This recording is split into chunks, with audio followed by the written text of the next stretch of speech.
Hi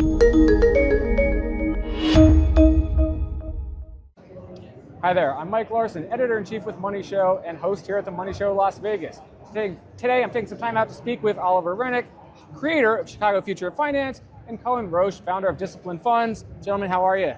Doing great, Mike. Yeah, appreciate you taking some time out. It's a little bit crazy here, lots of things going on, but we found a semi-quiet moment, right? It's Vegas, it's not easy. I was going to say, exactly. Cullen, I want to start with you. You've got a brand new book out. You're here talking about some of the findings, some of the important information that's in there for people. Why don't you talk about it, what your message is for attendees? Yeah, so the book's called Your Perfect Portfolio, and it's designed as kind of a exploration of different portfolio strategies, and the goal is to help people find a portfolio that works for them. So I very intentionally didn't title it The Perfect Portfolio, because the message is to give people an idea of the pros and cons of lots of different strategies and then find something that works for them. Got it. And Oliver, in your podcast, you've talked a little bit about pro-tail, I think, is sort of your word for what's going on in terms of traders these days. For sure. The pro-tail trader is a very, I think, important part of the market. It's kind of the culmination of basically a decade of financial education, of participation. You know, we see a lot of people trading in new ways, understanding portfolio construction in new ways, and getting more creative, taking more commanding kind of control of their own investing. And options is a big part of that in Chicago, so that's kind of the bias. But there's also a really big boom in the advisor world of advisors kind of being forced to get creative as well. Yeah. So there's a lot of that kind of blends where if you're an advisor, you have to keep up with the pro-tail trader now. You have to keep up with kind of the pro-tail investor because they've done a pretty good job.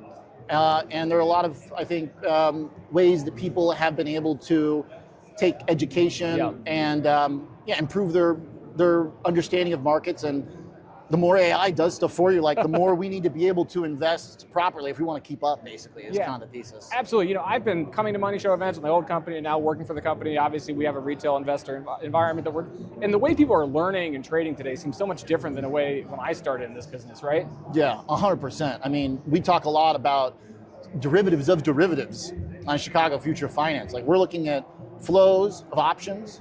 We're looking at the convexity of how things that, people I think about stocks rightfully so in a very linear fashion, right? They go, okay, I'm gonna get my 7.5%, 8% or whatever year on average in the S&P 500. That's kind of a straight line up and to the right, the beauty of investing in the S&P 500. But people are getting more comfortable embracing convexity in investing and finding kind of parabolic moves, which can give and take in both ways. So that's kind of the choose your own adventure part of the portfolio. Yeah, I mean, that's the accessibility to information is the amazing thing about the world today, and especially with the AI boom, now anybody instantly can discover really sophisticated strategies. So, and I do a lot of that in the book. I talk about a whole range of different strategies one strategy is the Boglehead 3 fund strategy, which is about as boring and simple as it possibly gets, and arguably what most people should be doing, versus there's much more complex strategies. Like I go into like endowment strategies and the ways that big institutional fund managers are doing things like asset liability matching and whatnot. So you run the full gamut of it, but the accessibility for a retail investor to be able to do all of these things has never been better. Yeah, 100%. Let's talk about portfolio construction in this market. I mean, we've seen a little more volatility, a little more rotation in 2026. I mean, what is kind of your advice for people that are trying to sort things out this year? I think this is one of the hardest environments I've ever seen, just in terms of the divergences that are happening all over the place. I mean, we talk about just the way that precious metals have boomed versus other asset classes, the divergence of valuations in things like, even the equity market, where the US market's extraordinarily expensive, the European market is really inexpensive in comparison. So there's all these divergences all over the place. And so, I mean, I'm constantly telling people, you can't go wrong being massively diversified in an environment like this, because I think the uncertainty, especially with the AI trade, is greater than ever. And that creates just so much uncertainty about the way that all these different asset classes are going to materialize over the next 5, 10, 20 years. Got it. And what about other alternatives? I mean, a lot of people here have been interested in crypto, how they can fit digital assets into their portfolios. What are your thoughts there?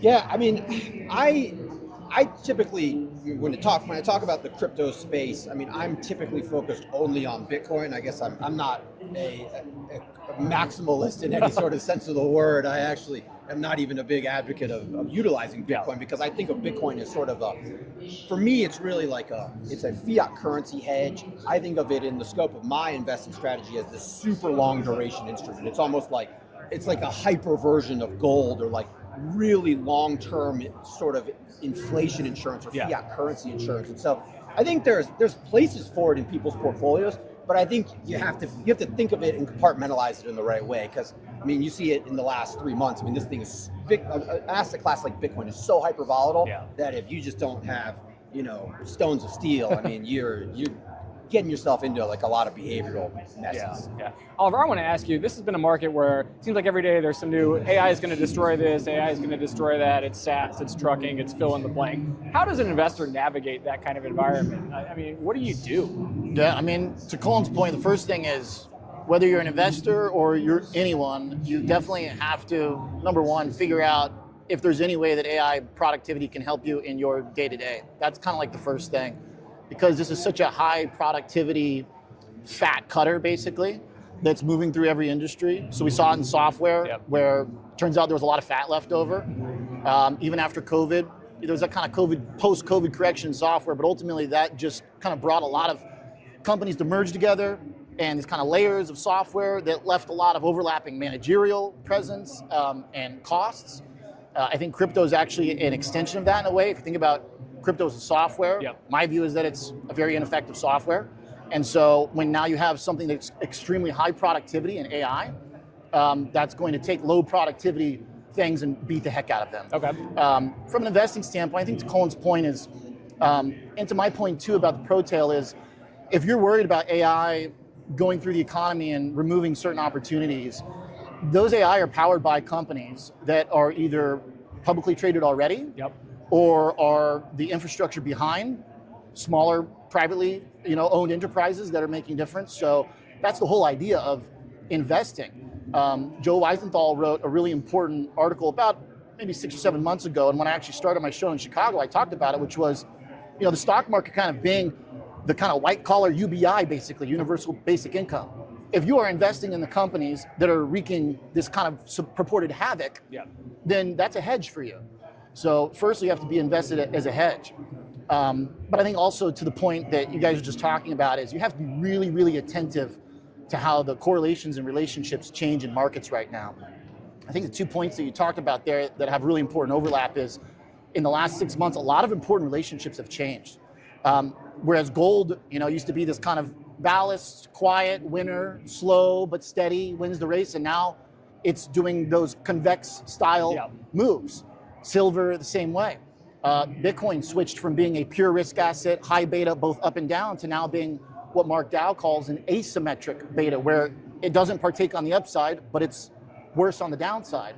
So to some extent, I think a lot of these things can be traced back to AI, because it's just an explosive productivity event. It's going to rework all kinds of things, including portfolio construction. Got it. I want to ask about portfolio construction in an era where people are worried about headline things. Geopolitics, this, Fed's going to do this or that. I mean, how do you sort of, drown out the noise and focus on the long term? I mean, what's your advice in the book and just in general? Well, my advice generally is ignore all politics. I mean, politics to me is one of the most poisonous behavioral biases that you can possibly get into. And so, at the same time, though, there are geopolitical events that have real significance in the world today. I mean, for instance, I say oftentimes that a lot of the sort of the wars and things that are materializing increasingly, seems to me all roads kind of lead towards China potentially taking over Taiwan, and then that bleeds into the AI trade, which that starts to impact everything. And so you can't ignore all of it, but I do think you can hedge things in a way where when you talk about big geopolitical risks, I think the main thing that you get into is tail risk hedging. And you gotta, in an environment like today, where the information is more accessible than ever, it's really useful to understand things like managed futures and these tail risk hedging option strategies, where you can you can invest in certain strategies and styles that they maybe they don't eliminate the geopolitical risk, but they at least compartmentalize it in a way where behaviorally you can look at your portfolio and kind of know, okay, I've got 5-10% of my portfolio where if the what hits the fan with something, I'm covered, and that will help me rest or sleep easy and get me through really tough times.